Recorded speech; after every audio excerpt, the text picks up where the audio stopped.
the direction in which we should move, the direction of creating a more perfect union, which is what the preamble talks about.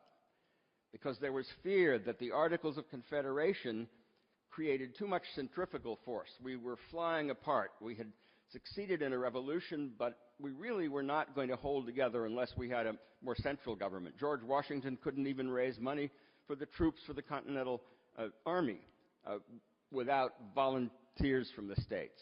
We needed to move in that direction. But today, whatever the depth of our disagreements, the vectors point in different directions. Some of us in this room want a weaker central government and more states' rights. Others want a central government that is more capable of countering corporate power over our politics.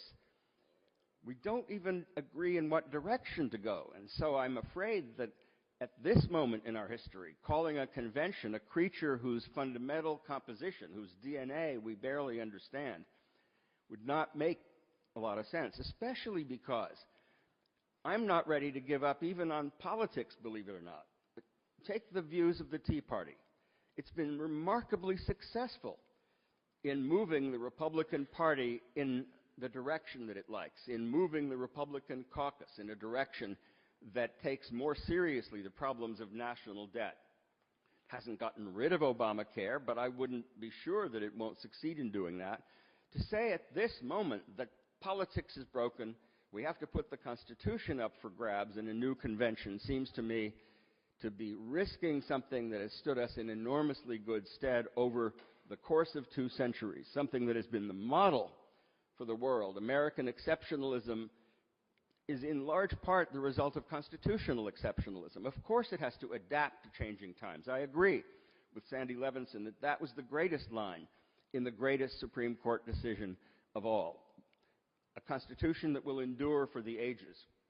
But for the Constitution to endure for the ages, we have to continue the intergenerational conversation that links us to the framers and that enables us to move toward a more perfect union, not necessarily put it all up for grabs, which is why, although I'm trying to have as open a mind as possible about this, the doubts I have about the wisdom of a new convention, not a runaway convention, but any convention, overcome my desire to experiment. And I do want to end by thanking again both Larry Lessig and Mark Meckler, because I think that the conversation they have begun here, whether it leads to more discussion of a convention or not, is something that is long overdue.